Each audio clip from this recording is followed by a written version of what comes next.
Hello again and welcome back to my channel. Now this short video today isn't so much a wood resin tutorial, as I have plenty of those in my back catalogue and I'll leave links in the description if you might be interested in some of those. It's more of a guided tour through some of the processes that I go through, from taking a raw product such as this and turning it into something slightly more refined such as this.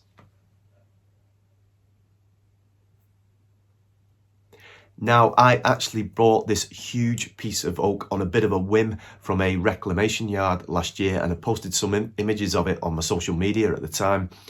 And it wasn't until I actually got the thing home, I thought, what on earth am I actually going to do with it? So I set about actually getting it down into more manageable pieces and then put it away to store for the moisture content to drop. And it was about 6 months later that a client got in touch, again having looked through some of my stuff on my social media, again links in the description if you want to have a look, and asking about me making a pair of bespoke shelves for his snooker room.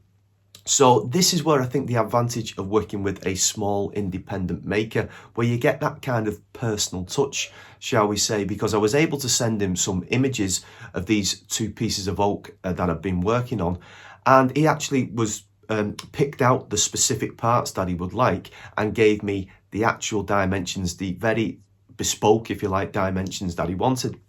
And so I set about a bit of a conversation and I talked a little bit about some of the resin things, the possibilities, and he was more than happy with me to go with that. So this, as I say, is a bit of a whistle-stop tour. It certainly isn't a tutorial through some of these processes. I hope you enjoy it. I know my client was very happy with the finished products and sent me some photographs of it at the end, which he'd installed them in his snooker room. So as ever, everyone, take care, look after yourselves, and I'll see you soon. Thank you.